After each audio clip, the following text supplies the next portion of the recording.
Agostinho Santos. E porque tu disseste, o pincel é uma arma.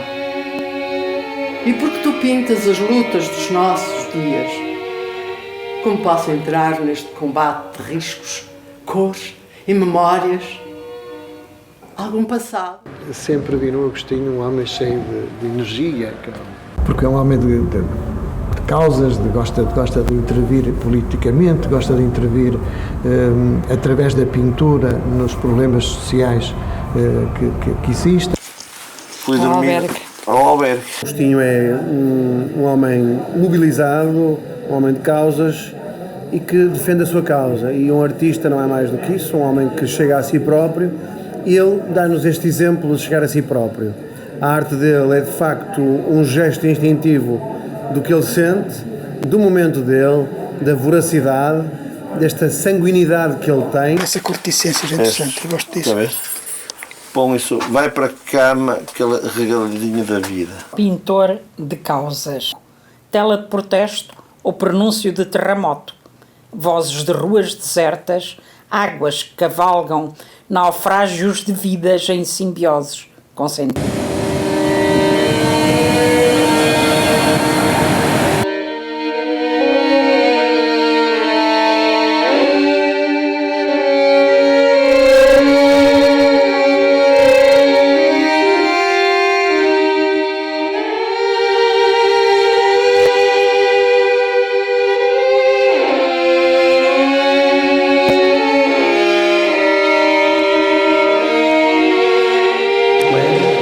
Estimado amigo e nosso muito prestigiado autarca.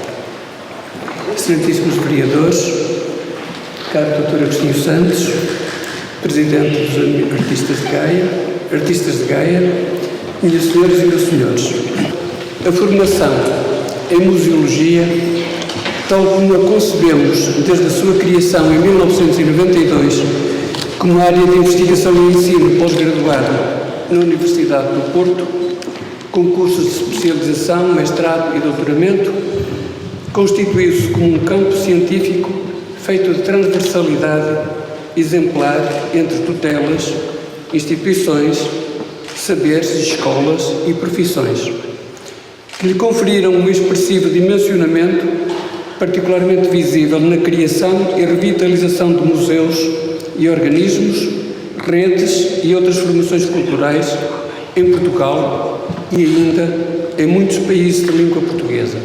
Seguindo uma perspectiva que se poderá apelidar, como dissemos, de museologia crítica, tal como essa noção tem sido adotada por diferentes instituições de ensino universitário, se rejeita assim o modelo científico de acordo com o modelo modernista e assumindo-se como campo científico de fronteira, marcadamente transdisciplinar, fazendo convergir diferentes saberes e diferentes olhares acerca das coleções, dos museus e dos seus públicos, quer se trate do estudo de uma coleção de medicina ou de arqueologia, de arte ou antropologia, inspirado por qualquer das musas das ciências, das artes e das letras, ou estudo sobre o espaço e as suas relações com os públicos e as coleções, ou ainda sobre a complexidade dos discursos e das representações museológicas.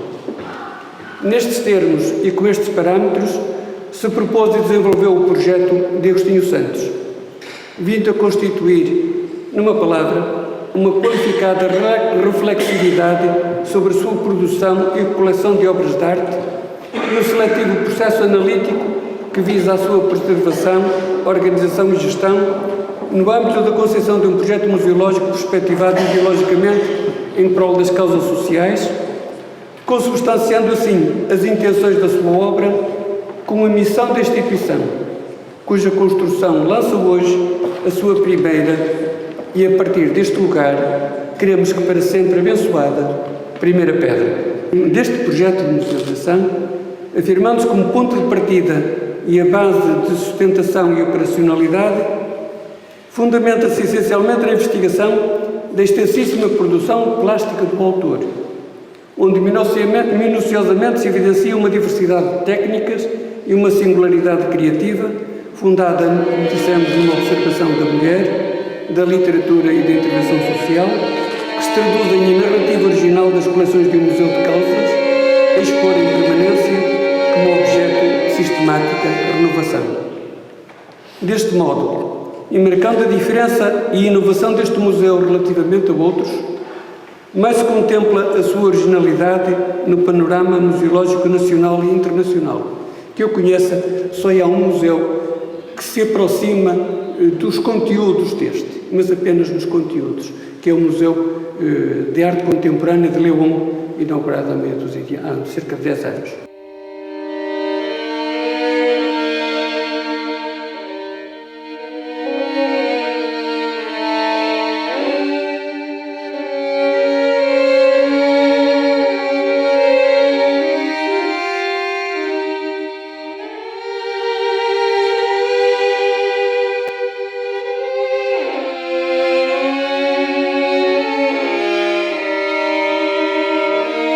Senhor Presidente da Câmara, Senhor Professor Doutor Eduardo Vitor Rodrigues, Senhor Professor Doutor Armando Coelho, Senhores Vereadores da Câmara Municipal de Vila Nova de Gaia, Senhora Vereadora da Câmara Municipal do Porto, Senhores Deputados Municipais, Senhores Presidentes de Junta, artistas, Senhor Presidente da Federação das Coletividades, Comunicação Social, amigos e amigas.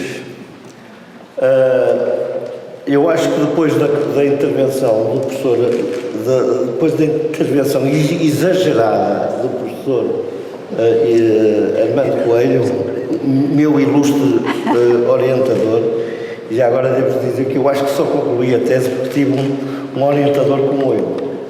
Senão eu acho que não tinha concluído. Houve uma altura que já estava farto de investigar, e se não fosse eu, de facto, eu acho, e tem que ser dito aqui, se não fosse ele a insistir, eu acho que não tinha conseguido a conclusão da tese.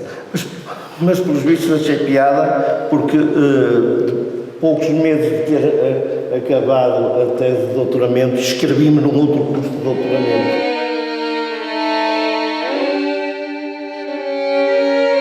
A arte como uma arma, a arte como a arma contra as injustiças, contra as desigualdades, a guerra, a fome, a violência, a corrupção. É, sobretudo, um projeto contra a estagnação. É, sobretudo, um projeto que pretende inquietar as pessoas, que pretende fazer as pessoas pensar sobre os outros, sobre aquilo que nos rodeia. E os artistas não podem nem devem ser de forma alguma insensíveis a isso. Como é que os artistas e as pessoas em geral, como é que nós podemos esquecer que as guerras, as invasões, estes atos injustos que continuam a surgir e a inquietar a nossa sociedade? Este projeto do Museu de Caldas é um projeto de âmbito nacional, é um projeto de arte contemporânea que tem como objetivo expandir-se pelo país fora e até chegar ao estrangeiro, realizarmos iniciativas por todo o lado, sobretudo nas grandes áreas metropolitanas, em Lisboa e no Porto, porque infelizmente é onde residem as maiores preocupações sociais, mas obviamente Vila Nova de Gaia está aqui. Vila Nova de Gaia está no coração, no meu coração. E sobretudo, está sediado em Gaia. Este projeto vai estar sediado em Gaia. É terra da arte, é terra de artistas e é uma terra solidária. Eu não percebo muito disto, se calhar vou fazer aqui algumas asneiras, mas está aqui o senhor que me vai ajudar. Dizer que, a partir de agora, podem consultar o site do museu e, sobretudo, podem sugerir coisas e depoimentos e ideias. Aqui está. Sou eu, depois. Muito bem. Aqui explica alguns nomes da coleção, que integram a coleção. E depois tem obras de outros artistas e também, e tem obras de outros artistas e minhas também. Ouvir a intervenção do excelentíssimo Sr. Presidente da Câmara Municipal de Vila Nova de Gaia, Professor Dr. Eduardo Vítor Rodrigues.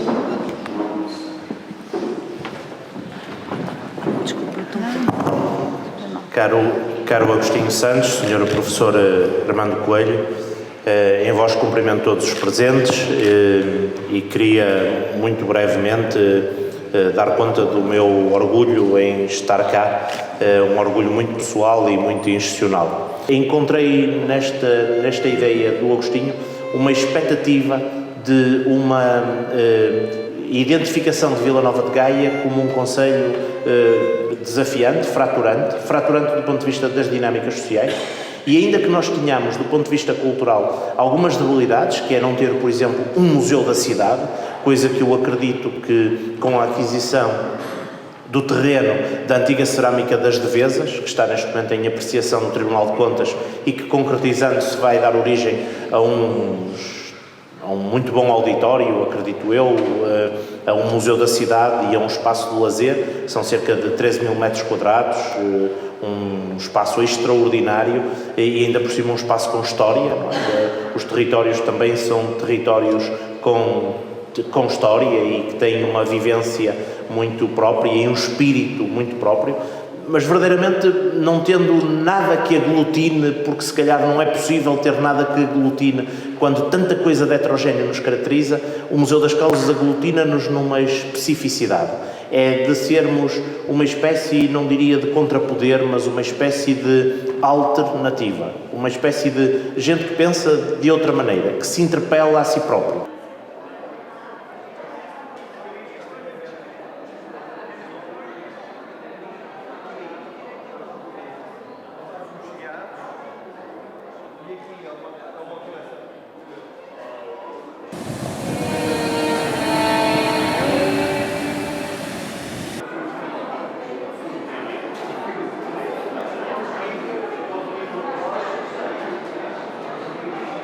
O Agostinho é uma pessoa muito dinâmica e tem esta capacidade de conseguir congregar muitos artistas a trabalharem por uma causa.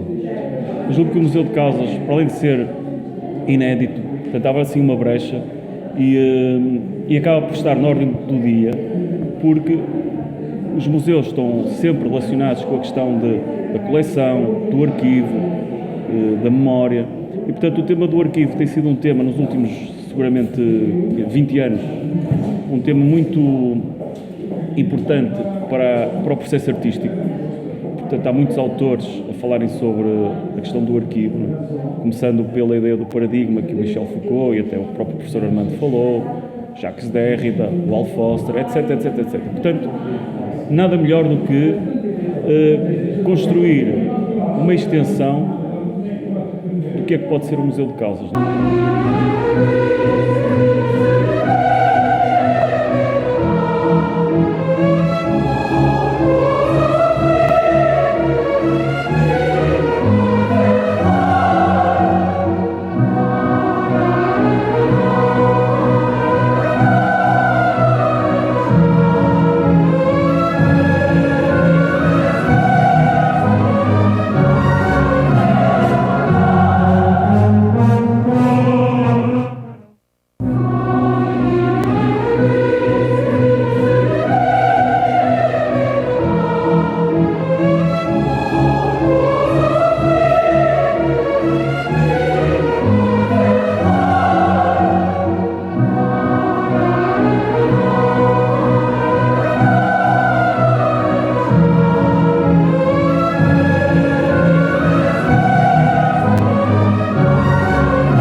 Então, boa tarde a todos, muito obrigado pela vossa presença.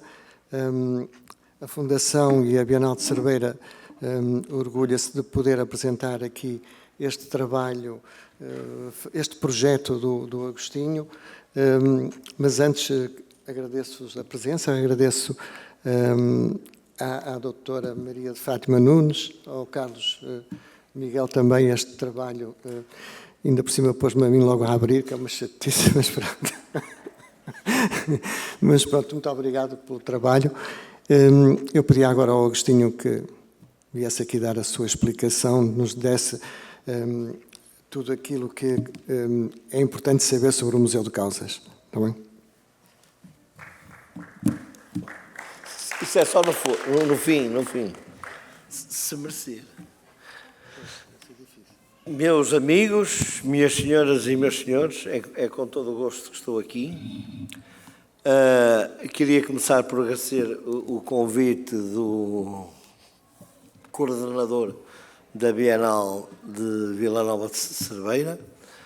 Queria agradecer à realizadora e ao Carlos, porque de facto têm sido pessoas fantásticas, insistentes, num filme que eu não sei se o personagem se justifica um filme, mas de qualquer maneira é sempre bom ver e apercebermos quando há pessoas interessadas em fazer um bocadinho, uma espécie de documentário sobre aquilo que eu vou fazendo e que tenho feito ao longo dos anos.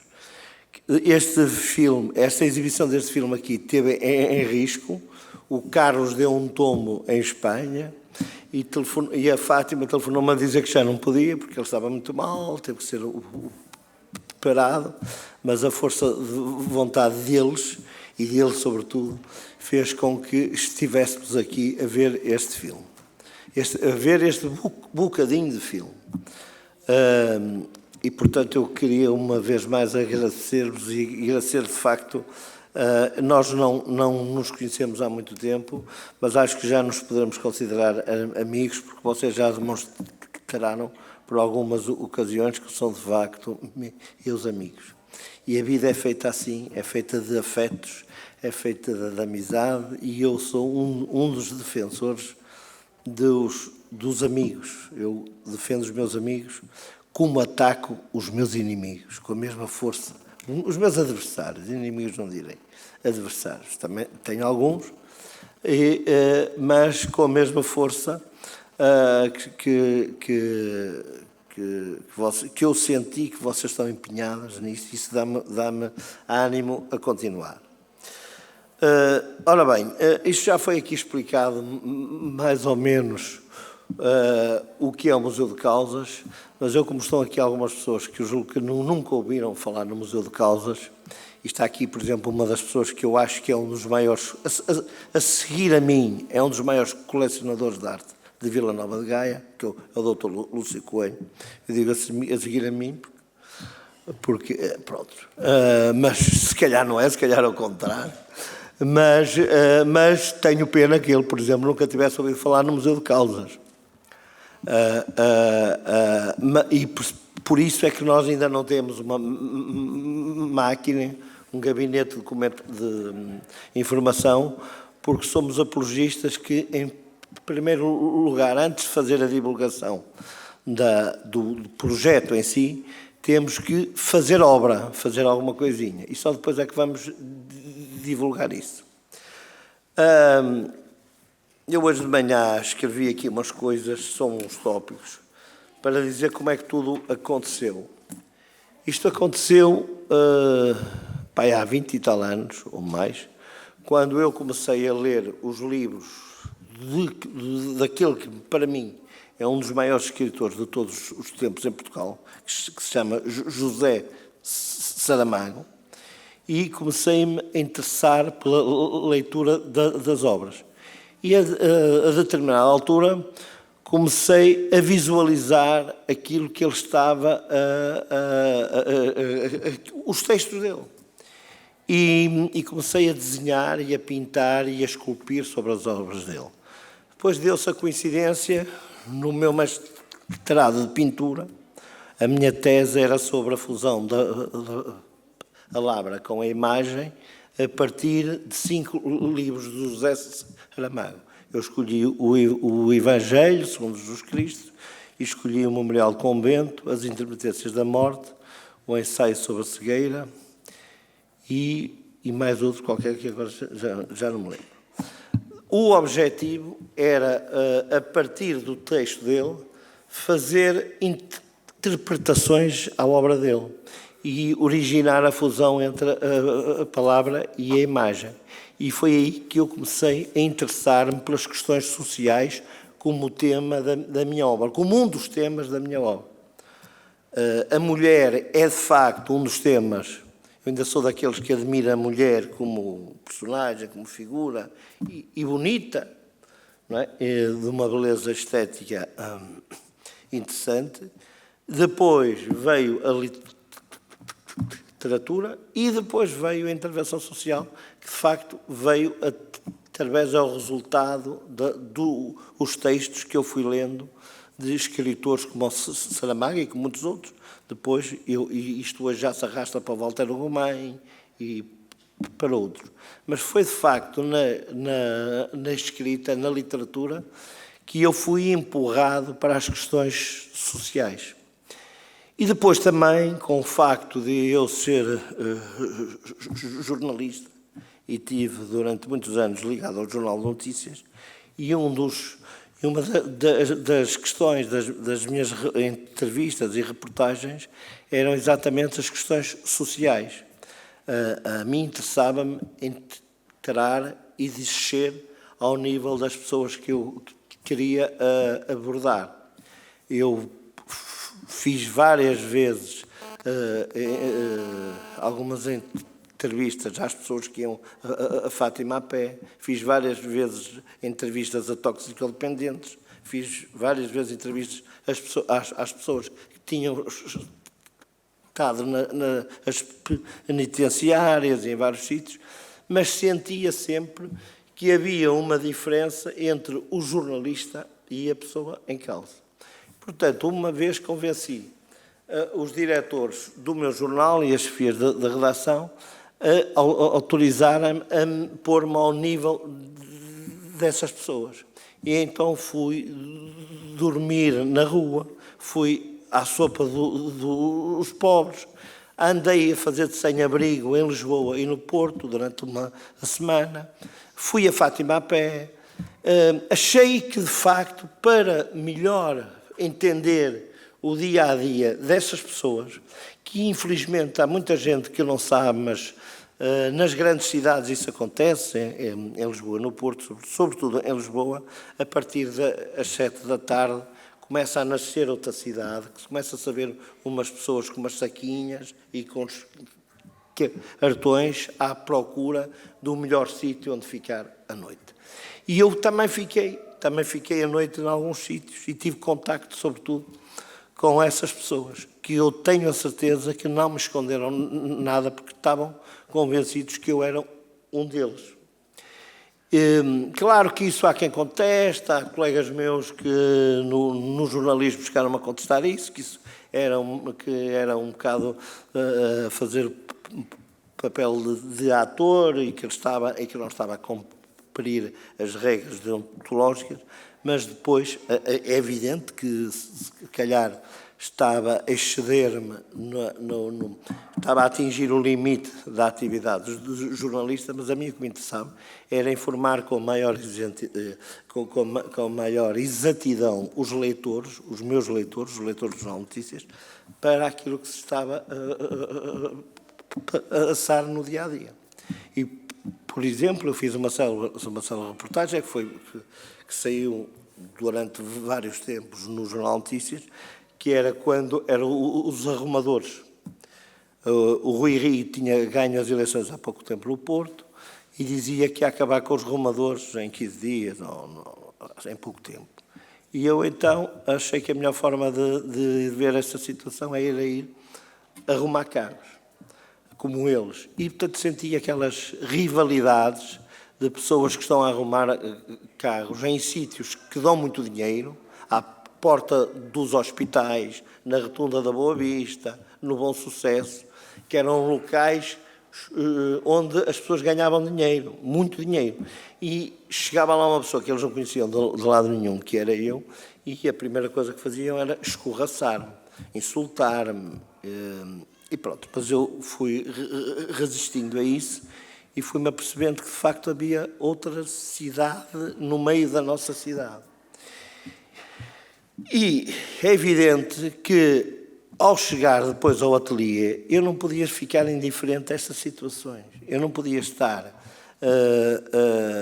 num jornal a tarde inteira, na redação do jornal, a escrever uma peça com estes ingredientes todos, com estas questões sociais todas que me tocavam, e depois não podia chegar ao ateliê. Não era honesto eu chegar ao ateliê e fingir de conta que, que era outro mundo e começar a pintar homens a rir-se e mulheres bonitas e paisagens e não sei o quê, porque eu tive a possibilidade de viver outra realidade. E, portanto, sem eu fazer muito esforço, comecei a desenhar homens e mulheres com os corpos, com os rostos inquietantes, de pessoas desesperadas. E é por isso é que eu às vezes até acho que com o hábito já não sei desenhar pessoas muito bonitas exteriormente. Acho que consigo desenhar pessoas bonitas exteriormente. Interiormente. Mas exteriormente não consigo. E eu recordo-me, por exemplo, está aqui a minha mãe à frente, eu recordo-me que muitas vezes ela me acordou, porque eu tinha o jornal às 2 da tarde, eu pintava à noite, agora já não pinto, infelizmente ou felizmente, mas antes pintava à noite até às 5, 6 e 7, 8 horas da madrugada, da madrugada, porque só tinha o que estar no jornal às 2 horas. E então ficava a dormir de manhã, e a minha mãe, o meu ateliê era lá na casa da minha mãe, e era na casa da minha mãe, e quando eu fui muitas vezes acordado à uma da tarde, tinha que me ir embora, não é? E a minha mãe zangava-se comigo. Eu fui muitas vezes acordado com a minha mãe, aos berros, entre aspas, mas exaltada, porque tinha ido ao ateliê, à parte de baixo, abrir as janelas e tinha dado caras com mulheres feias, como a minha mãe dizia assim, mas quem compra aquilo? Mas quem compra? E não sei o quê, com mulheres feias, com mulheres... Ai, Jesus, eu queria isto em minha casa.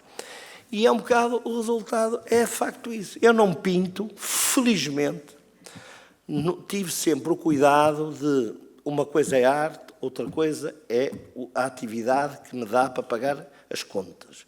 Portanto, eu nunca me vendi às encomendas e sempre fiz aquilo que me apeteceu. Aliás, fiz a todos os níveis. Eu sou um sortudo, sou um privilegiado, porque sempre fiz e sempre faço aquilo que me apeteceu.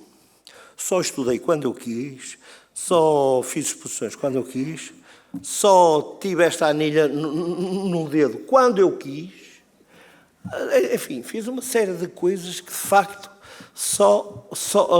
tenho, de facto, essa... Eu acho que não é sorte, eu não acredito muito em sorte, eu fiz para que isso acontecesse e, portanto... tive sempre o cuidado de pintar aquilo que me apetecia, aquilo que eu acho que é uma pintura séria, que é uma pintura que vem de dentro. Eu não pinto para os colecionadores. Se os colecionadores forem lá ao ateliê, já têm ido alguns, e estiverem interessados e comprarem, ótimo. Se não comprarem, também é mesmo, não me vou desviar um minuto que seja, um ângulo que seja, por causa disso.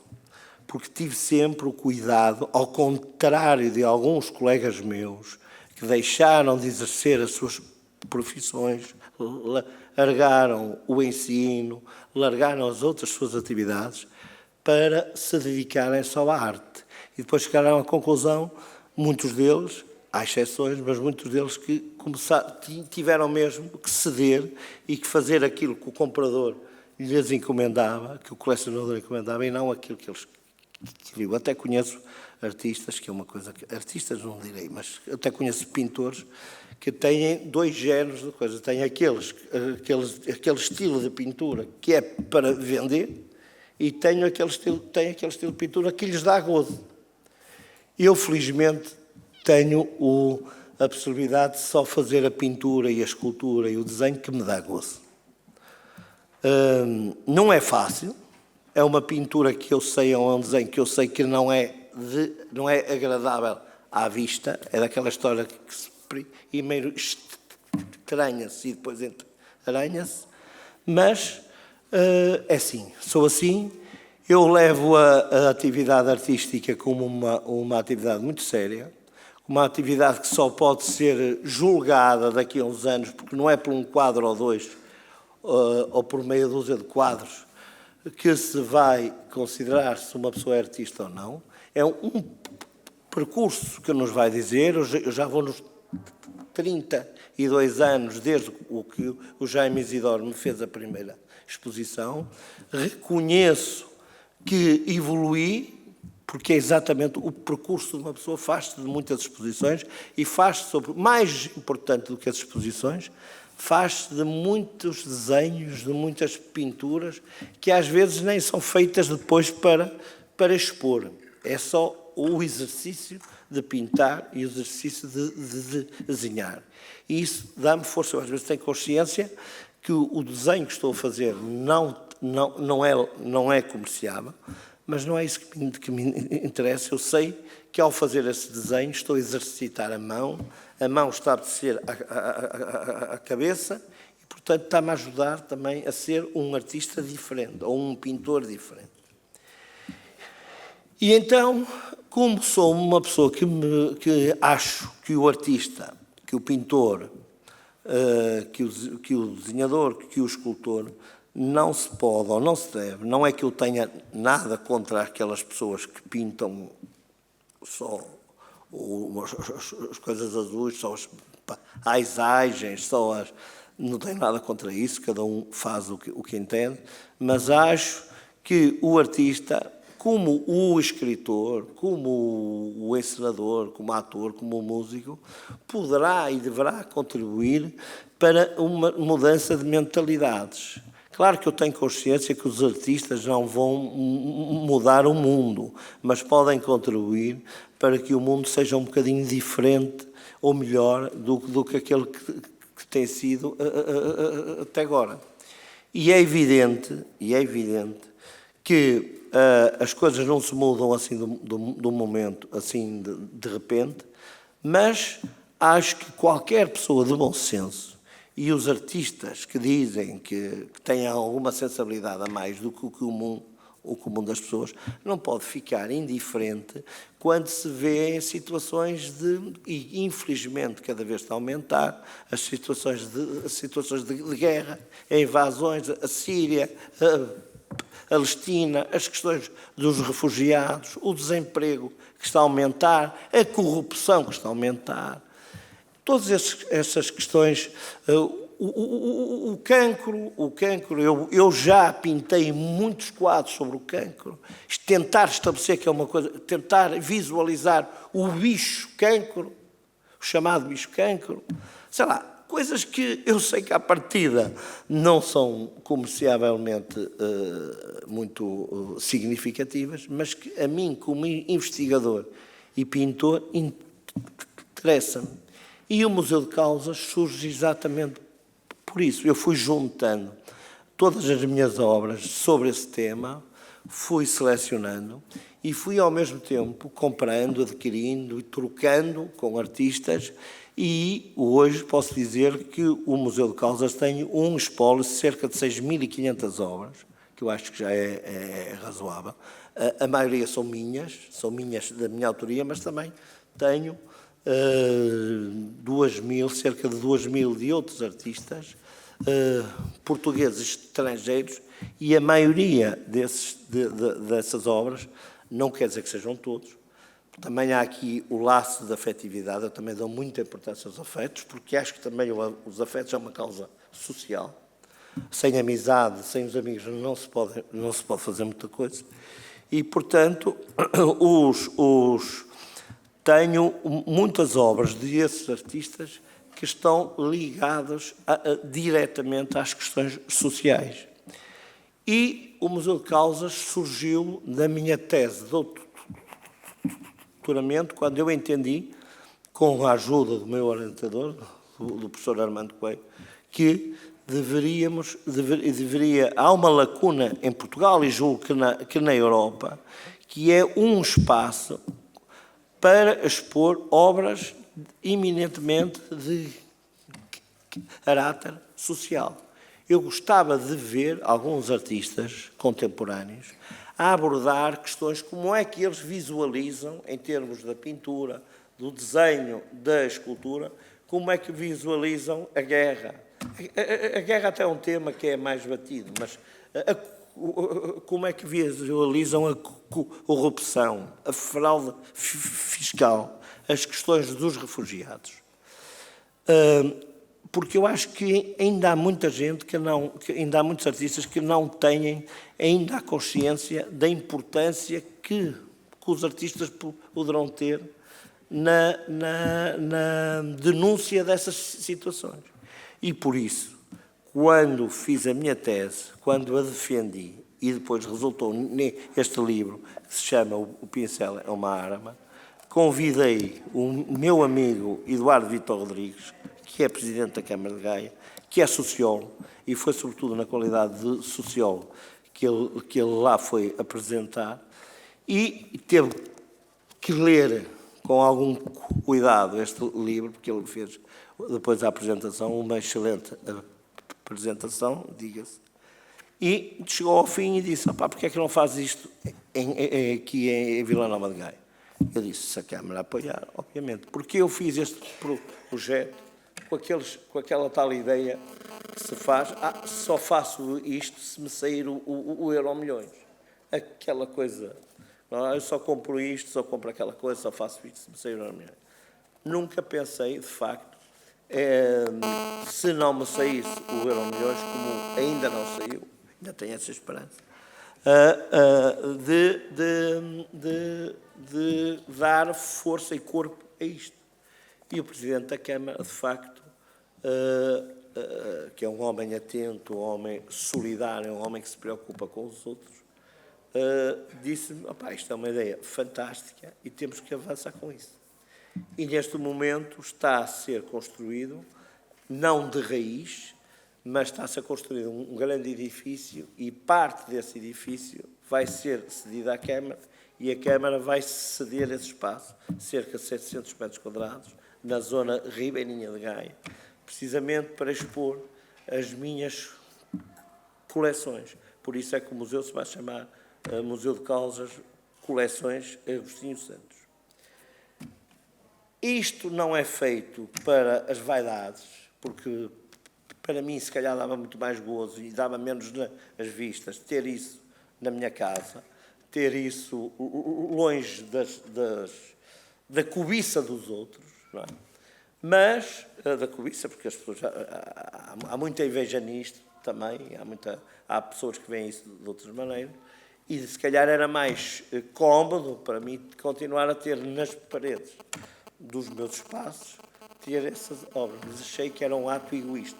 Portanto, conversei com a minha família e resolvi avançar e aceitar o repto da Câmara, do Presidente da Câmara, mas as coisas, desde a apresentação oficial do Museu de Causas, que foi feito através destas imagens que viram, que foi no dia 25 de Abril, que é um ato simbólico. Este museu vai ser um museu político, de esquerda, assumidamente de esquerda, museu político, e nada melhor do que o 25 de Abril para ser anunciado. E foi nas comemorações do 25 de Abril de Vila Nova de Gaia, no convento de Corpus Christi, que esta sessão se realizou. E eu convidei não, selecionei 44 obras da minha coleção, 44 porque corresponde aos 44 anos do 25 de Abril, e decidi expor, juntamente com algumas obras minhas também, e foi uma exposição que deu origem, mais ou menos, a uma exposição composta por 60 obras. A partir daqui, isto teve um impacto de tal forma que a Presidência da Câmara e eu chegámos à conclusão que, de facto, era muito mais vantajoso que este projeto deixasse de ser um projeto municipal e passasse a ser um projeto de âmbito nacional. Claro que a sede, o espaço físico, vai continuar em Gaia, porque é uma terra solidária e é a minha terra, mas, independentemente disso, vamos andar a mostrar a coleção por todos os pontos do país e até lá fora, se for caso disso. E por isso é que agora o projeto se transformou num projeto nacional. E eu estou completamente espantado, surpreendido, com os convites que já foram feitos a partir de abril para levarmos as nossas coleções a vários sítios. Posso-vos dizer, assim de uma maneira muito geral, que vai ser em setembro, já no Museu da Adega Cooperativa de Santa Marta de Penaguião, porque o vinho também é uma questão social. A questão do álcool também é uma área social, mas eles já nos convidaram. Vamos a Ceia, em fevereiro e março, vamos a Estarreja, vamos a Viana, vamos a Gondomar, a Lisboa. Portanto, já temos uma série de agendas e isto ainda não começou quase a funcionar. Há uma coisa que eu não quero que estas exposições sejam as mesmas. Eu não quero que os artistas sejam, ou pelo menos os artistas podem ser os mesmos, mas as obras é que não têm que ser as mesmas. Há uma coisa que é assim, nós já não estamos em condições de comprar nada, só aceitamos. Eu, quando muito posso, em termos pessoais, fazer uma troca com as pessoas, mas, por outro lado, também acho que isto é uma forma de divulgar o artista. O artista, ao ceder uma obra para o Museu de Caldas, está a candidatar-se a ser mais conhecido na terra A, na terra B e na terra C. Portanto, isto também é uma mais-valia, também é um museu que pretende dar a conhecer as obras que integram o museu. E, portanto, em todas essas exposições que vamos fazer, eu vou tentar ao máximo que as obras sejam as mesmas. Portanto, se alguns artistas estão aqui e que se já ofereceram uma obra ao museu, é bom começarem a pensar em oferecer mais, para não se repetir a obra. Se quiserem, se não quiserem, não há problema nenhum, não são conhecidos nessas terras, não tem problema nenhum. Mas, agora a sério, o grande objetivo deste Museu de Caldas, que, eu repito, é Museu de Caldas, coleções Agostinho Santos, as coleções são minhas, vão continuar a ser, porque, como devem compreender, eu tenho família, tenho mulher, tenho irmãos, tenho sobrinhos, tenho mãe, tenho herdeiros, e, portanto, eu não vou oferecer o meu espólio de anos e anos. Deixei de fazer muitas férias, deixei de beber muitos copos, para comparar algumas coisas, já não tanto. E, portanto, é obviamente que eu não vou desfazer-me assim. A única coisa que eu vou fazer é oferecer algumas obras do meu trabalho, desenho, à Câmara Municipal de Gaia, e que já está decidido isso, e, eventualmente, porque em princípio está a ser criada uma associação que vai gerir esse museu. Portanto, é uma associação independente da Câmara, porque, de facto, uma das atitudes corretas e nobres do Presidente da Câmara foi sempre apoiarem e não serem os donos do museu. Eles não querem um museu municipal. E eu também acho que temos toda a vantagem em ser um museu nacional. Claro que estas coisas não se fazem de um dia para o outro, vão-se fazendo, mas queria, já para terminar, queria dizer que o grande objetivo deste museu, deste projeto, é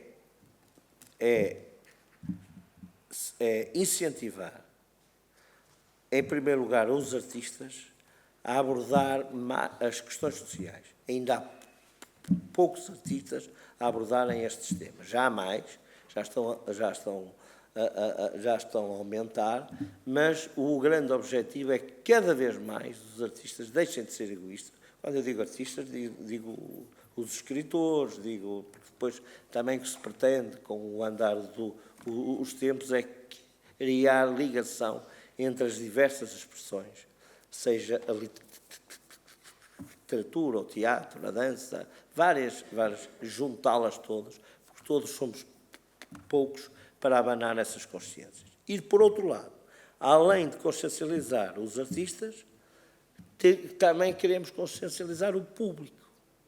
O público tem que deixar, não direi, mas eu ficaria muito satisfeito se as pessoas começassem a ter nas suas casas umas obras que não estivessem lá com a preocupação de condizer com as sanefas e com os cortinados, mas que lhes dissesse alguma coisa que mexesse com eles, que tivesse uma pintura, que fosse uma pintura que tivesse alguma mensagem, que os fizesse refletir. Eu costumo dizer que o maior elogio que me podem fazer e o maior contributo que me podem dar para encher o meu ego é dizer que não ficaram indiferentes quando foram ver uma exposição minha e que ainda hoje se lembram de ter ido lá e tal, não sei o quê. E eu fico muito agradado com isso. E acho que cada vez mais as pessoas que se dedicam e que têm o dom da pintura, da escrita, do teatro, têm a obrigação e o dever de utilizar essas veias artísticas para o bem comum, para a sensibilização de que a arte pode ser uma arma. Não mata, não é isso que se pretende, mas pode abrir os olhos, abrir as consciências das pessoas, dos decisores. E eu acho que é muito importante isso. Aliás, a história, eu não estou a inventar nada. A Guernica de Picasso, há muitos anos, fez isso. E há muitos artistas que já estão inteiramente dedicados às questões sociais. Mas eu acho que ainda podem ser mais. E é por isso que eu vim aqui, à Bienal mais antiga do país, aceitei de todo o agrado vir aqui falar sobre o Museu de Caldas. Já tenho ido a outros sítios. Estou disponível para ir falar às escolas, às universidades, já tenho ido a alguns, precisamente porque acho que é importante abanar as nossas consciências, abanar a consciência de todos, para que o quadro não tenha que ser necessariamente bonito exteriormente, mas também é preciso que seja bonito interiormente.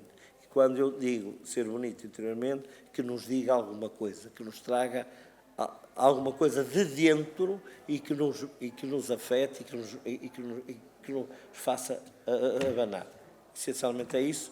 Depois, agora vai seguir um debate, depois estamos abertos, julgo eu, Sim, se o Cabral Pinto disser, às questões do público. Muito bem. Então,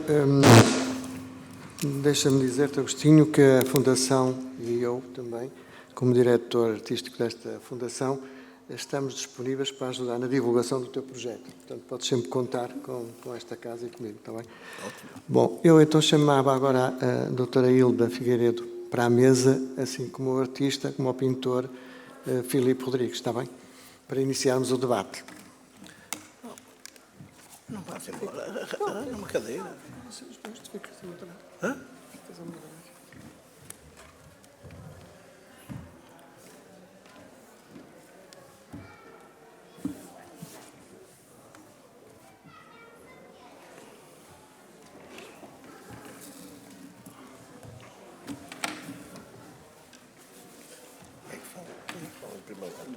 Se quiser. É que fala em primeiro lugar, tu ou o Filipe?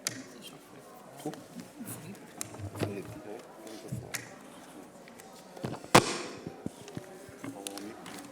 Sim, sim.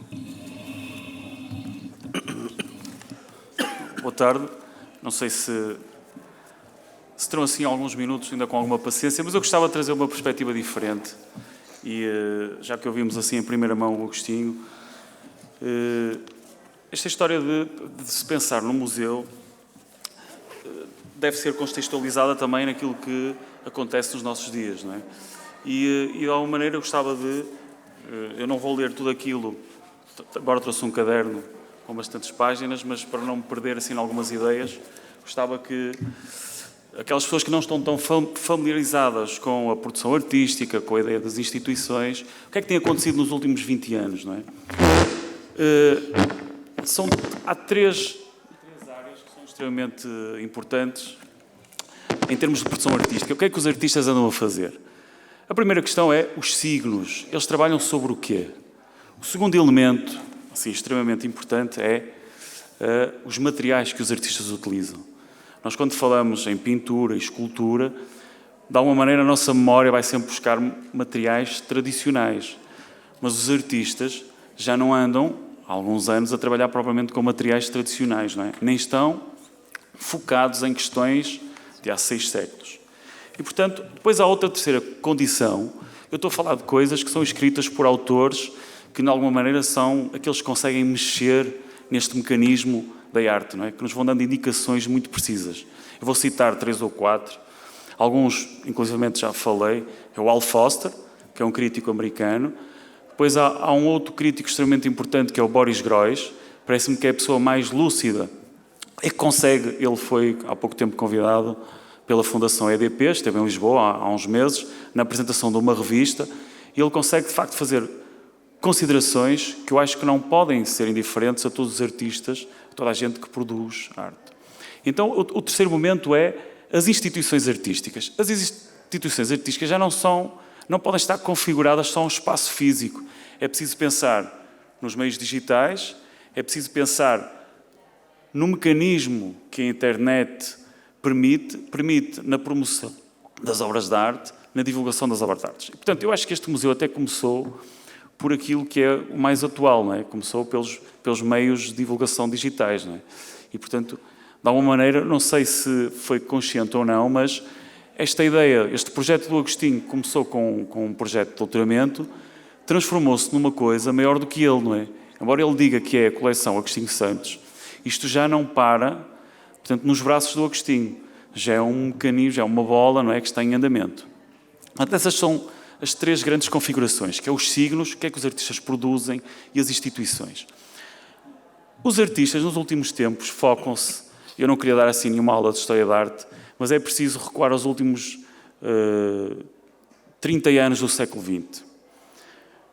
Após o Renascimento, eu ontem falei sobre isto, hoje não vou ser muito maçador, mas os artistas começaram-se a perceber que podiam exercer a atividade de uma forma independente, não estavam subjugados às encomendas, que eram encomendas do clero, da burguesia, podiam pensar por eles próprios e podiam se focar nas condições que são próprias da arte. Que condições? Então falamos na primeira grande avalanche das primeiras vanguardas, que são os ismos, o impressionismo, o expressionismo, o dadaísmo, etc, etc.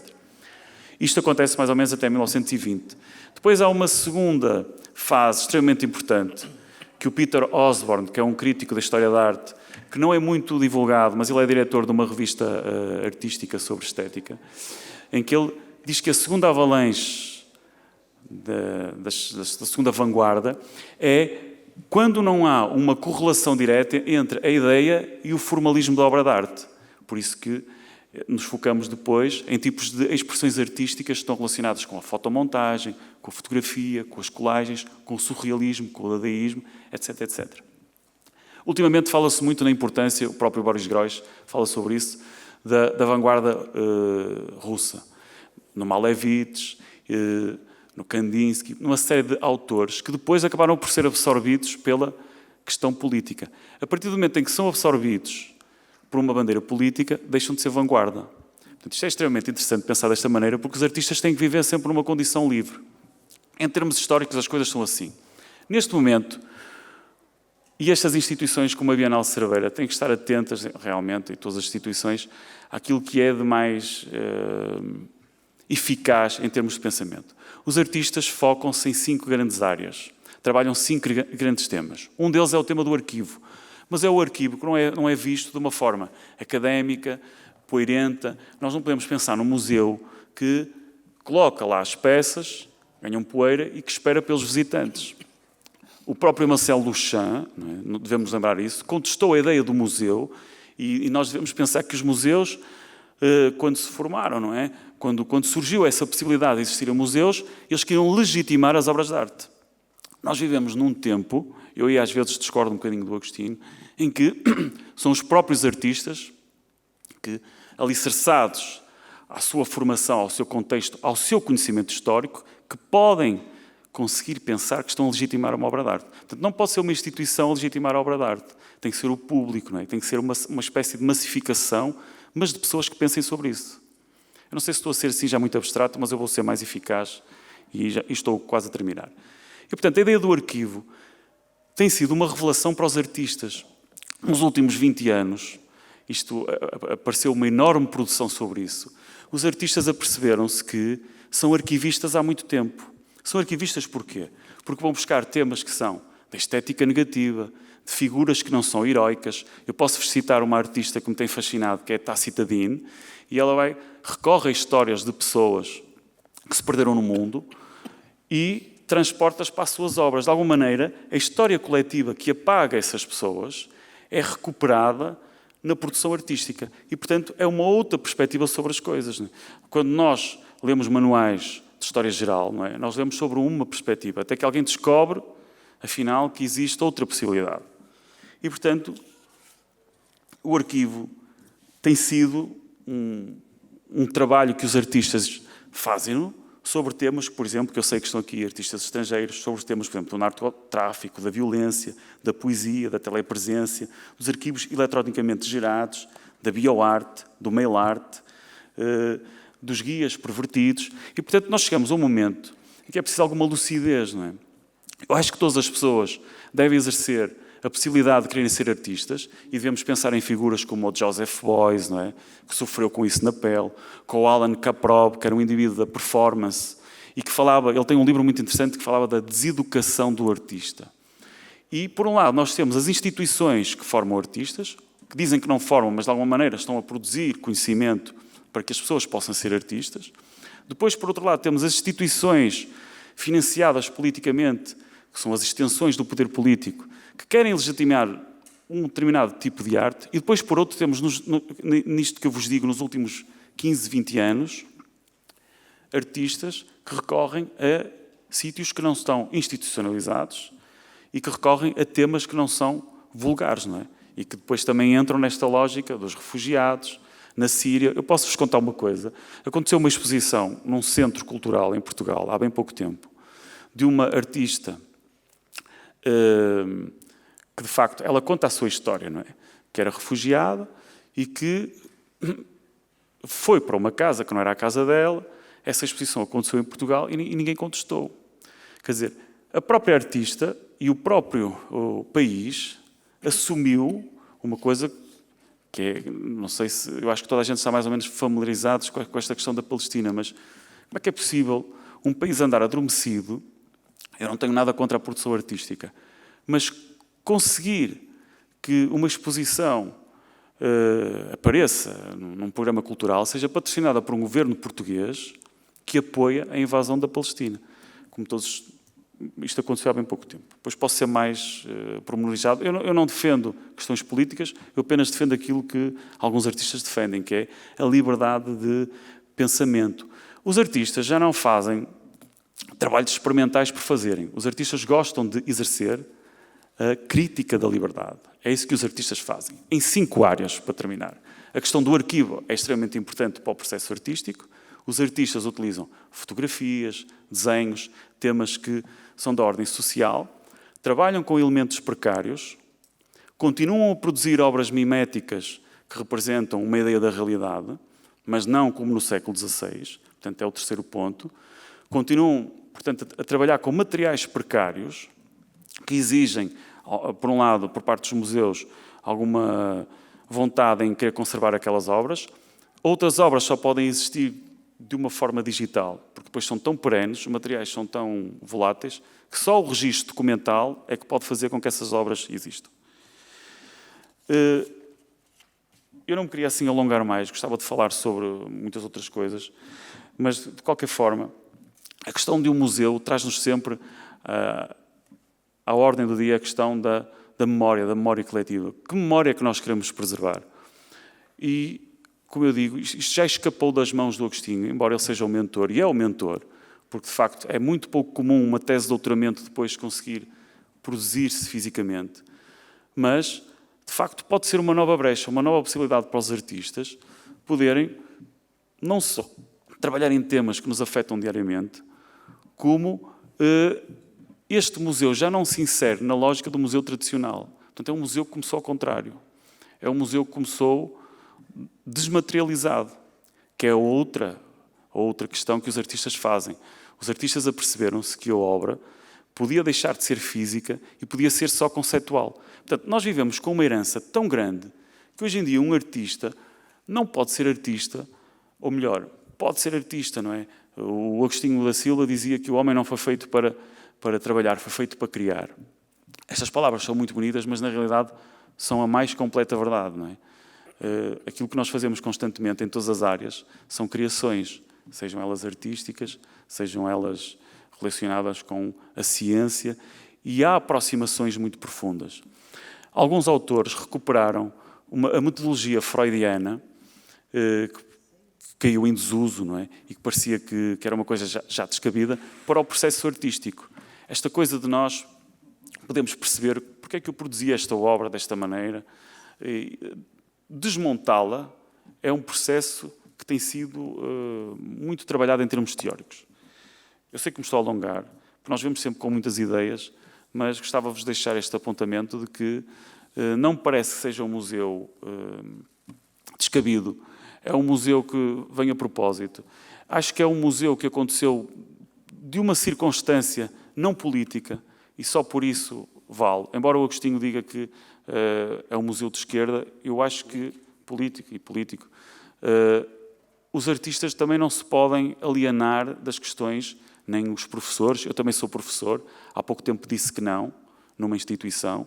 Não é porque esteja louco, mas é preciso saber dizer que não, não é? É preciso apontar o dedo. Enquanto nós tivermos sangue na guerra, devemos assinalar as coisas que não estão bem. Claro que os artistas não têm que viver nesta inquietação de estar sempre a pensar nas coisas negativas. Muito pelo contrário. Eu acho que a vida é uma dádiva. Os artistas trabalham os temas que consideram importantes, mas têm que estudar, de facto. Temos que ter uma linha de pensamento que o Michel Foucault falou e muito bem, uma linha de pensamento que se traduz numa arqueologia e genealogia. Perceber as questões do poder, como é que nós estamos envolvidos. Ontem um amigo dizia-me que parece que vivemos todos numa espécie de superficialidade e que perdemos necessidades que são elementares. Mas nós continuamos todos os dias a ter que fazer coisas que se faziam há 6 séculos. O Goya, que era um artista com alguma distância entre nós, foi um mártir, digamos assim, porque, embora sendo burguês, mas perante a atrocidade em que ele vivia, não deixou de contestar e também não deixou de ter o seu lugar na história da arte. E há outros a fazerem, e muito bem. O Bruce Nauman, que é um artista americano, que vive no Texas, na sua quinta, com os seus cavalos, que produz obras que são inquietantes, produz obras que não são obras tradicionais, não é só pintar uma terra e já está. Eu concordo com o Agostinho, um trabalho artístico nunca foi para decorar uma casa nem um museu. E os museus têm que implementar outras condições. Esta Bienal é uma Bienal com um percurso singular no país. Eu julgo que tem feito um trabalho de renovação eficaz, mas é preciso, de facto, continuar, não é? É preciso também apostar nas pessoas. Eu não estou a falar da Bienal, estou a falar em termos de museus. Os artistas têm que informarem-se mais, não é? Há gente que consegue, nesta máquina, eu não queria exemplificar outras áreas como o desporto, mas, de facto, no meio deste grande bolo, há um crítico, há um artista que consegue mover esta grande bola 2 milímetros. E não é por falta de conhecimento que nós não sabemos onde é que eles estão. Eles estão, que eu indico-vos, não é? No caso da pintura, da performance, eles estão lá, não é? Alguns até passaram por aqui, curiosamente. Eu espero que passem depois pela Bienal de Gaia. Portanto, eu acho que este museu é um museu com uma grande potencialidade, que não é um museu estático, que não está confinado a um espaço físico. Felizmente não está.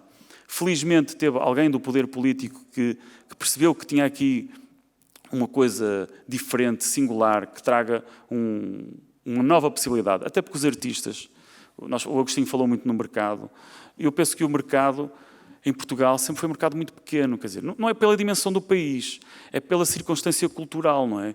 A desvalorização. Ele desenha porque tem muito jeito para desenhar. Ele canta, tem muito jeito para cantar. É uma certa desvalorização de uma atividade que exige empenho, de esforço e dedicação. Bem, estou-me a alongar. Olhem, não falei nada do que eu tinha previsto. Foi assim uma tragédia, mas uma tragédia grega. E a tragédia grega era uma coisa muito feliz. E eu espero que os artistas participem e que não se esqueçam de uma coisa. Quando não fazemos nada, e às vezes as pessoas, eu dou por mim, eu ainda há 3 dias estava num hospital, por bons motivos. Por bons motivos mesmo. E entrou um casal, bons motivos que eu fui pai fui outra vez pai, não é? Há cerca de 1 mês e meio. E ando um bocado com esta história das questões sociais e por ter recusado, numa altura difícil, um destino profissional que me queriam ter dado, ando assim mais atento a tudo aquilo que me parece que é esmagar o outro. Porque é muito difícil. Todos nós vivemos fechados numa caixa e depois conseguir sentir que a opinião do outro é válida tem sido uma barreira que eu encontro à medida que vou vivendo. Esta é a maior dificuldade. Quer em termos artísticos, quer em termos políticos. Um tipo de direita ter que concordar com um tipo de esquerda tem sido assim difícil. E alguns parece que não saem da sua redoma. E vice-versa. Então eu estava no hospital, entrou um casal que eu percebi que viviam assim no meio mais desfavorecido e de repente, na sala de espera, toda a gente se afastou do casal. Ele vinha com 2 filhos, uma miúda já um bocado deficiente. Eu sou professor, às vezes lido com essas crianças mais difíceis, com famílias desfavorecidas. Isso toca-me. É isso que me motiva a ser professor. Aliás, eu sou professor porque eu sentia que, apesar de ter vivido num momento em que a educação explodiu, mas apercebia-me que havia alguns favorecimentos e eu achava que aquilo não estava bem. Como artista, eu acho que todos os artistas, em primeiro lugar, fazem aquilo que não percebem muito bem que está a acontecer. E depois precisam desta história arquivista para perceber o que é que aconteceu, como é que eu cheguei ali. Vão desmontar, vão desconstruir. Eu não sei o que é que a vida me reserva, nem nós sabemos, não é? Mas eu sei que eu não me afastei daquele casal, o miúdo era pequenino, estava a gatinhar, veio brincar com a minha filha, eu falei com o senhor, eu desejo-lhes toda a sorte do mundo, não é? Mas eu desejo um mundo melhor, de facto. Eu quando penso num museu como este, eu estimo muito a figura do Agostinho, mas nós devemos, de facto, respeitar, não é? É preciso também ter coragem para estar numa apresentação pública e falarmos de nós, das nossas coisas. Porque nós já perdemos muitas coisas, não é? Se as primeiras construções arquitetónicas eram circulares, permitiam que as pessoas vivessem numa espécie de energia positiva. Agora as casas são fragmentadas. E os arquitetos sabem que a energia dissipa-se. Que se pensarmos num quadrado ou num retângulo, a energia concentra-se, mas não sei porquê, porque carga d'água. Querem desmontar e querem criar obras de arte. Bom, eu acho que eles têm todos direito, mas também têm que pensar que estão a criar habitações, estão a criar museus, estão a criar espaços para as pessoas, estão a criar hospitais, estão a criar laboratórios. Bom, isto é tudo assim muito confuso e às vezes é preciso fazer aquilo que o Slavoj Zizek, que é um filósofo esloveno, que também esteve no Porto há uns tempos, eu não consegui vê-lo, mas foi considerado um dos 7 maiores pensadores do mundo. Ele está ligado ao Lacan, tem alguma raiz sobre o Freud, o Jung. Para não ser assim muito maçador, ele dá-nos uma perspectiva política daquilo que está a acontecer e faz essa relação sobre as nossas necessidades. E como nós às vezes parece que estamos a ser governados por loucos, quer dizer, por gente, e temos de ser capazes de dizer assim, bom, os artistas têm todo o direito qualquer pessoa tem todo o direito de pintar, de desenhar, de escrever, de dançar, o que quiser. Agora, depois é preciso, quem é que pode legitimar isso? Um conjunto de pessoas, não é? Que têm um certo conhecimento, as instituições. Pronto. Os museus não são supermercados, não são hipermercados. Um museu não pode valorizar-se porque teve 40 mil visitantes. o museu pode valorizar-se por dizer que alterou o pensamento de algumas pessoas. Para concluir, a Faculdade de Belas Artes convidou-me, até fiquei contente, não é? Eu agora desvalorizo um bocado estas coisas. No início eu queria participar em tudo, não é? Todos os artistas querem expor em todo sítio, querem que a sua obra seja conhecida, mas depois também é preciso percebermos, será que eu tenho a capacidade intelectual? Será que o meu trabalho é assim tão significativo? Ou tem sido significativo? Bom, eu preciso de pensar em conjunto, porque eu sozinho não faço nada, não é? O Agostinho sozinho não faz um museu. O Agostinho, com um conjunto de pessoas que tenham o mesmo interesse, vai conseguir criar oportunidades. Eu ouço tantas críticas, e ontem disse isto, e vou tornar a dizer, eu conto pelos dedos as pessoas que são generosas e conseguem criar oportunidades a jovens artistas. Porque os jovens artistas vivem num flagelo. Ou vêm de famílias burguesas e conseguem ter a sua atividade artística e, portanto, não estão preocupados. Ou têm, como eu encontro por este país e fora deste país, que ter atividades alternativas, porque não é digno ser artista, não é? Bom, estendi-me, falei em coisas dispersas, também para espicaçar de alguma maneira a vossa participação.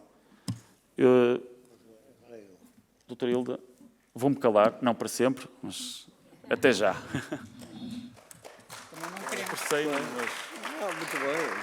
Então, boa tarde, minhas senhoras, meus senhores.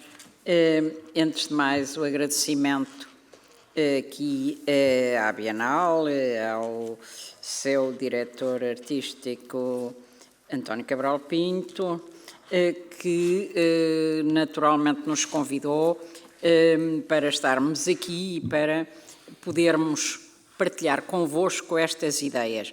Já se ouviu aqui muito e eu não quero repetir, desde o filme da Fátima Nunes e do Carlos, que já mostrou alguma da gênese deste museu de causas, o Agostinho, que já ouviram, quer no filme, quer depois aqui ao vivo, e agora o Filipe. Então, o que é que eu faço aqui? Eu julgo que isso tem a ver com alguma participação que também tive como representante de uma organização que se chama Conselho Português para a Paz e Cooperação, quer na Bienal de Gaia, numa exposição que fizemos integrada nessa Bienal, Os Artistas pela Paz, de que fui curadora, quer, enfim, de todo um trabalho neste campo da defesa da paz em diversas áreas, além de um trabalho conjunto que eu e o Agostinho vamos fazendo também, e de que há já algumas publicações em torno destes temas das causas sociais, em que a paz é um deles. Mas porque hoje também se estão a assinalar 70 anos de uma célebre conferência dos intelectuais pela paz, portanto, há 70 anos, quando, depois de sair da Segunda Guerra Mundial e do que foi a sua tragédia, muitos intelectuais na Europa se interrogavam sobre novos perigos e novas ameaças que pairavam no mundo e que poderiam levar a uma nova guerra. E então reuniram-se, foi em agosto, a conferência começou no dia 25 de agosto, foi por isso que eu me lembrei de vos falar disso agora, porque ela juntou um número muito importante de intelectuais de diferentes países, não apenas da Europa, mas até de outros continentes. Um deles foi Picasso, e por isso a arte está aqui. Não foi o único artista, muitos outros tiveram, como também físicos, por exemplo, como a família Curie, porque aqui esteve a origem daquilo que aconteceu no ano seguinte em Paris e depois em Viena e depois na célebre também Conferência de Estocolmo, em 1950, que lança o Conselho Mundial da Paz e em Portugal o Conselho Português para a Paz e Cooperação é uma das componentes desse Conselho Mundial da Paz. Na altura não podia ser, porque tínhamos fascismo em Portugal e era proibido. Aliás, tivemos sempre portugueses que participaram em algumas destas conferências e, por exemplo, o apelo de Estocolmo contra as bombas atómicas, porque era o perigo que tinha surgido e as pessoas depois de Hiroshima e Nagasaki tiveram receio que voltasse esse flagelo e lançaram o apelo de Estocolmo em 1950 que me dizem que recolheu muitos milhões de assinaturas pelo mundo fora. E eu sei em Portugal, aliás, uma das pessoas que o fez em Portugal ainda hoje é viva, no Porto, que me disse que foi a sua primeira prisão por estar no Porto a recolher, ela era jovem, 17 anos, um abaixo-assinado do apelo de Estocolmo, nem sabia bem o que era e a polícia chegou e disse-lhe que ela não podia fazer aquilo. Enfim, ela protestou porque estava apenas a recolher uma assinatura contra as armas atómicas de Hiroshima e Nagasaki e a sua repetição, que é o apelo de Estocolmo, é isso que ainda hoje nós temos como um ponto central na luta pela paz, o desarmamento e contra as armas nucleares, e por isso, pronto, ela conta que foi essa situação que levou depois à sua prisão. Mas tudo isto para dizer que a luta pela paz é um tema central, naturalmente, nas causas sociais. Num momento como o atual, naturalmente que os artistas que desde a primeira hora estiveram empenhados nestas atividades contra a guerra, pelo desarmamento, na luta pelo direito a viver com dignidade, no cumprimento dos princípios da Carta das Nações Unidas e eu diria, e hoje também em Portugal, da construção da República Portuguesa, porque nessa época, enfim, não tínhamos sequer em Portugal o reconhecimento dos princípios da Carta das Nações Unidas.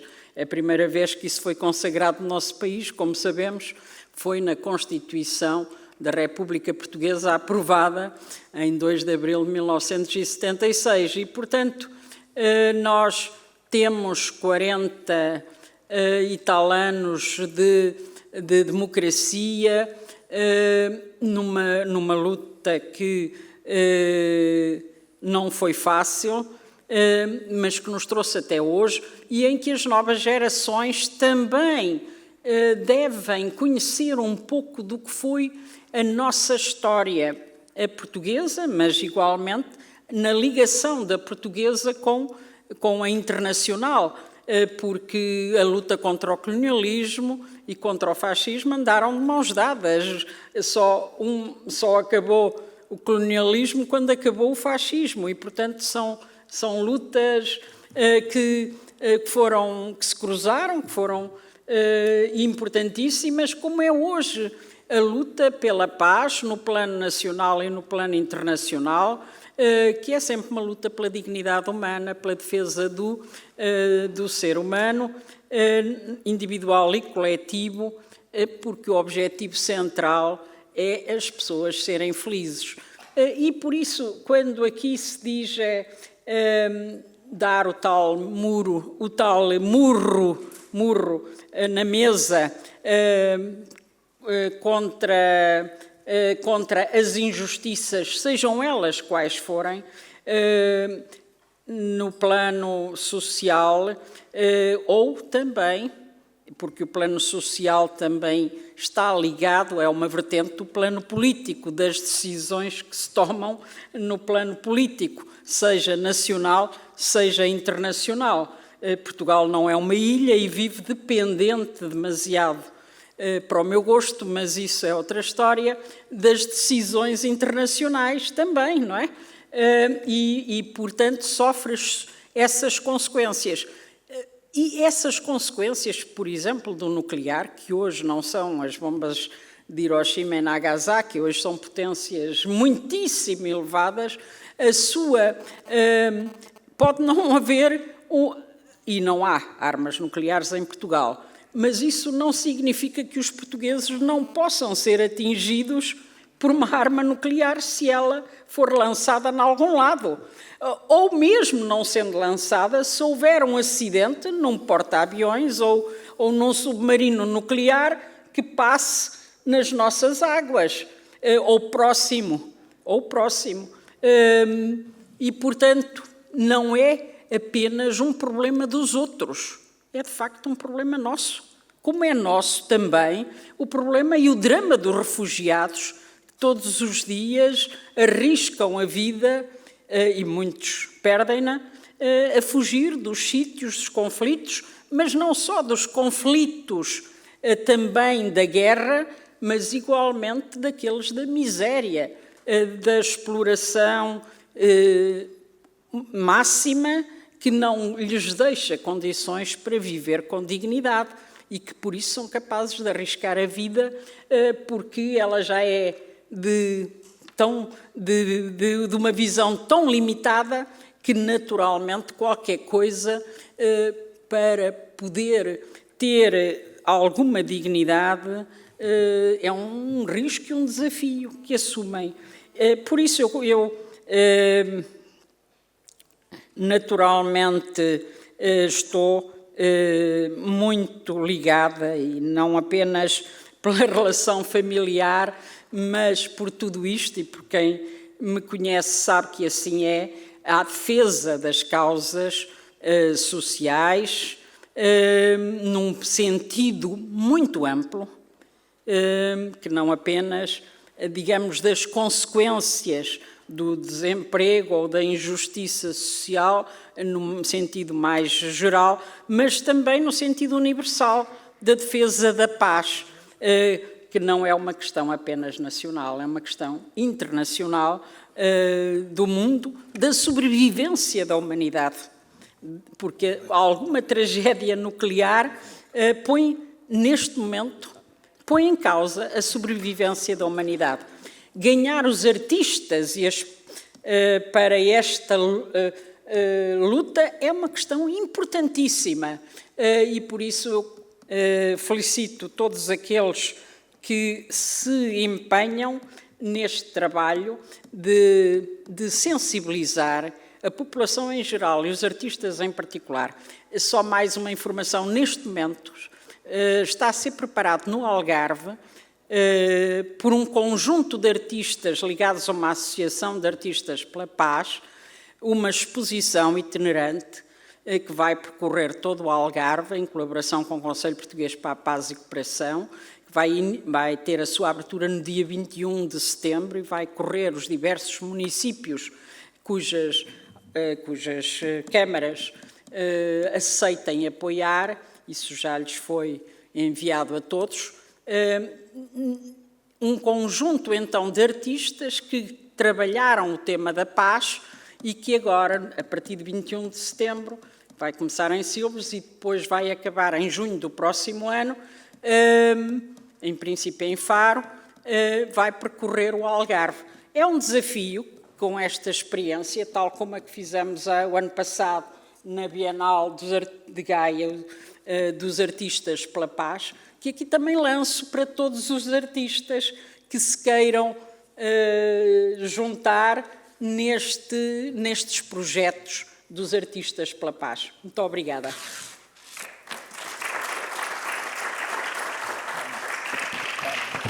Agora o Carlos está ali.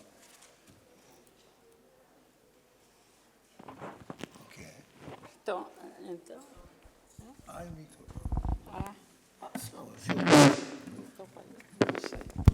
vai buscar um outro.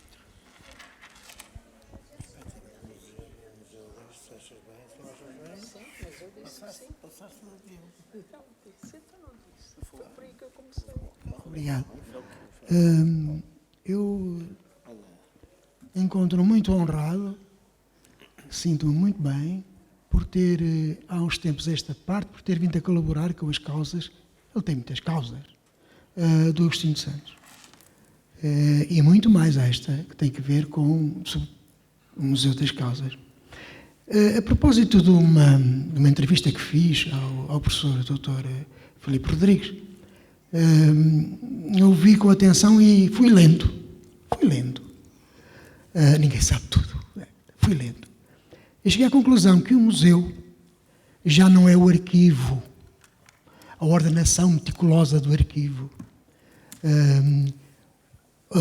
Segundo a memória, o sentido, mas quer ser uma coisa viva. E apareceu uma novidade há poucos anos, eu suponho que há uns 40 anos talvez, 50, vá lá, o chamado serviço educativo. Ora, aqui é que está a maravilha. É isto que eu pergunto, bom, mas se um museu de causas, que é único, que tem toda uma filosofia por trás, como acabou de dizer a Hilda Figueiredo, como é que ele vai cultivar a memória humana, os valores humanos, ali naquele espaço? E depois, como é que ele vai converter em serviço educativo? Isto é que me deixa perfeitamente fascinado. Como é que isto vai acontecer? Eu, quando estive a fazer a montagem do filme, eu fiquei encantado com esta ideia e achei que a devia dizer. E para terminar, quero só agradecer ao Agostinho, à Hilda e ao Filipe tudo o que disseram acerca do museu. Muito bem. Se alguém quiser levantar... Ainda há tempo ou não temos tempo? Se alguém quiser... Quantos? Se alguém quiser levantar alguma questão... Ou comentar, claro. Eu era capaz só de fazer um comentário breve. Não preciso, obrigado, julgo eu. Que tem a ver com... Eu julgo que o verdadeiro exercício de investigação interessante neste contexto, enfim, eu estou muito contente por ver esta vossa iniciativa, enfim, e acho que vai ser pode ter um impacto muito grande, mas julgo que a verdadeira questão de investigação nesta área é percebermos quais são as causas do futuro. E uma iniciativa desta natureza, com todo o mérito que tem, pode cristalizar-se muito nas causas que muitas delas foram aqui referidas, são absolutamente óbvias e naturais para muitos de nós, e eu olho à volta aqui, digamos, é interessante perceber que estamos aqui pessoas que tiveram experiências já de há muitas décadas e que, portanto, valorizam determinadas causas. Eu estou absolutamente certo que as causas hoje e do futuro das pessoas que têm 20 e 30 anos e têm 15 e têm menos vão ser outras. E grande parte do exercício interessante seria, de certa maneira, antecipar essas causas. Estamos a falar de causas da mesma natureza, social e, enfim, que tem muito a ver com uma alteração radical do mundo que passa essencialmente pela digitalização, sejamos claros, e isso tem muito a ver também, no meu entender, com o exercício que está associado ao museu, que eu acho que é o que o Agostinho quer fazer, o Museu da Arte Contemporânea, que seja verdadeiramente contemporâneo, em que a arte também tem de, nas dimensões que o Filipe referiu, refletir essas causas novas que vão ser absolutamente inéditas para muitos de nós e que estão a fervilhar, enfim, nos milhões de pessoas que estão a construir o mundo e que o vão construir no futuro próximo. É uma espécie de desafio que eu lanço, quer dizer, que é preciso acompanhar este tipo de iniciativa, julgo eu, com um tipo de reflexão dessa natureza. Não sei se há mais alguém. Há mais alguém? Depois respondemos a todos. Há mais alguém? Não. Bem, eu acho que há pessoas aqui também interessadas em responder, mas eu devo começar por dizer, isto é um museu, mas não é um local de estagnação. É um local de movimento. E, portanto, aliás, uma das razões, viram ali assim, uma das razões, porque eu acabei um doutoramento e matriculei-me exatamente num outro doutoramento, foi para me obrigar a atualizar. O estar a estudar, o estar a investigar, obriga-me a estar atento àquilo que se está a passar. E, portanto, isto vai ser, de facto, um museu de arte contemporânea e automaticamente tem que se adaptar também às novas causas sociais. Eu tenho consciência, e disseste muito bem, que daqui a 15, 20 anos, se calhar, as causas não vão ser as mesmas que hoje preocupam as pessoas, e ainda bem, mas não é por isso que vão deixar de ser causas sociais. Nós temos que começar por algum lado, temos que começar pelas causas e pelos temas em que estamos envolvidos. Continuo a dizer que nós não podemos ficar indiferentes às imagens que vimos nos meios de comunicação social, as crianças a morrer de fome, a crise dos refugiados, porque são temas do dia-a-dia, são temas que são notícia. Agora, obviamente que daqui a 20 ou 30 anos são outros, mas nós cá estaremos para motivar os artistas, que espero cada vez mais artistas, para essas questões. Mas a ideia deste museu não é um museu... Aliás, acho que a melhor forma de demonstrar que este museu não vai estar acomodado e não vai estar num só sítio, mas vai andar ao encontro das pessoas. A história se a montanha não vai a Mamé, Mamé vai à montanha. Não? Ou ao contrário, acho que... Portanto, a ideia, o que eu quero dizer no fundo, é que vocês não imaginam o quanto eu acho importante este tipo de causas para a arte. E a prova disso tudo é que desde o dia 25 de Abril eu não paro, é um exagero, mas tenho recebido com muita frequência convites para realizarmos exposições nos mais diversos locais. Hoje são esses temas, claro que daqui a 15 ou 20 anos vão ser outros. Mas, e não podemos esquecer que este museu, além de ser um museu de causas, é um museu de arte contemporânea. Nós vamos aos ateliês dos artistas ver o que eles estão a fazer. Nós vamos ser olheiros, como há olheiros do futebol, nós vamos tentar ver o que é que alguns artistas, nomeadamente os jovens que estão a sair das escolas de belas artes, estão a fazer. E certamente esses jovens que estão a sair da faculdade vão fazer coisas diferentes do que eu faço e do que o filho faz e do que alguns artistas que estão aqui fazem. Portanto, nós vamos tentar acompanhar essa evolução.